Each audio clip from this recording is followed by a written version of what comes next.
ఆచి చికెన్ మసాలా. కూటమి ప్రభుత్వం కేవలం ఈవీఎంల దయతోనే గెలిచిందన్నారు మాజీ మంత్రి ఆర్కే రోజా. రాబోయే స్థానిక సంస్థల ఎన్నికల్లో వారి బండారం బయటపడడం ఖాయమని జోసెన్ చెప్పారు. తిరుపతి గంగమ్మ జాతర సందర్భంగా శ్రీ తాతయ్య గుంట గంగమ్మను దర్శించుకుని అమ్మవారికి పట్టు వస్త్రాలు సమర్పించారు.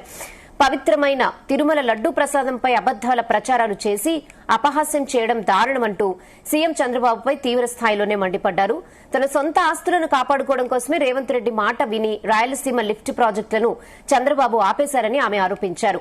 మరోవైపు తమిళనాడు సీఎం విజయ్ సైతం వైఎస్ జగన్ లాంటి నాయకత్వాన్ని అందిస్తానని చెప్పడం, ఆయన డ్రెస్ కోడ్ ను ఫాలో అవడం గర్వకారణమంటూ రోజా ప్రశంసించారు.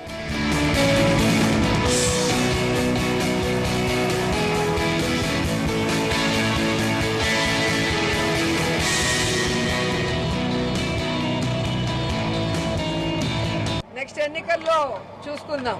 ఈవీఎంలు లేకుండా, దొంగ ఈవీఎంలని మ్యానిపులేషన్ లేకుండా ప్రజల ఓట్లతో రమ్మని చెప్పండి, అప్పుడు తెలుస్తుంది. లోకల్ బాడీ ఎలక్షన్స్ లో మీకు అర్థమైపోతుంది కూటమి ప్రభుత్వం విజయం ప్రజా విజయమా లేకపోతే ఈవీఎంల మ్యానిపులేషన్ అనేది మీకు అర్థమవుతుంది. రెండోది, ఎన్నికల ప్రచారంలో విజయ్ జగన్ ఉన్న ఫోటోకు అభిమానిస్తే చాలా ప్రేమగా దాన్ని ఎత్తి చూపించడం జరిగింది. ఒక ముఖ్యమంత్రి క్యాండిడేట్ పక్క రాష్ట్రంలో ఉన్న మాజీ ముఖ్యమంత్రి ఫోటో పట్టుకోవాల్సిన అవసరం లేదు. అయినా పట్టుకున్నారంటే అర్థం ఏంటి? జగనన్న లాంటి నాయకత్వం నేను ఇస్తాను అని ఆయన చెప్పకనే చెప్పాడు. ఎందుకంటే విజయ్ గారి డ్రెస్సింగ్ చూస్తే జగనన్న గారి లాగే కాకి ప్యాంటు కాకి షర్ట్. ఇంతవరకు ఎవరు కూడా ఏ ముఖ్యమంత్రి క్యాండిడేట్ అలా వేసింది లేదు. ప్రజలకి దగ్గరగా సాధారణ వ్యక్తిలాగా వాళ్ళు ఎప్పుడూ ఉంటారు. సో ప్రతిదీ కూడా మీరు చూస్తే మాట గాని, ప్రజలకు ఇచ్చిన వాగ్దానాలు గాని, మీటింగ్స్ లో మాట్లాడే విధానం గాని అన్నీ కూడా విజయ్ జగన్ గారిని ఫాలో అయ్యారనేది స్పష్టంగా తెలుస్తుంది. ఎప్పుడైతే విజయ్ ఆ ఫోటో చూపించాడో అప్పుడే ఆయన కూడా జగన్ గారిని గౌరవిస్తున్నారన్న సంగతి తెలుస్తుంది.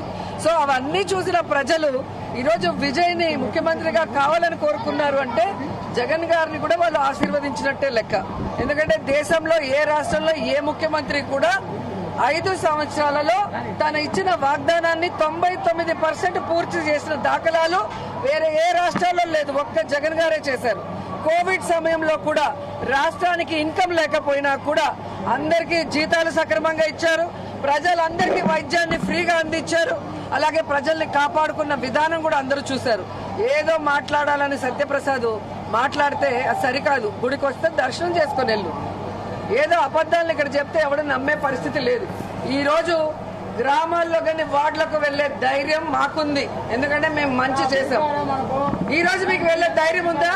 ఒక కొత్త పెన్షన్ ఇవ్వలేరు, ఒక కొత్త ఇల్లు ఇవ్వలేరు. మేము కట్టిన ఇళ్ళకి పూర్తి అయిన వాటికి రంగులు వేసుకొని ఈ రోజు ఓపెనింగ్ చేసుకోవడం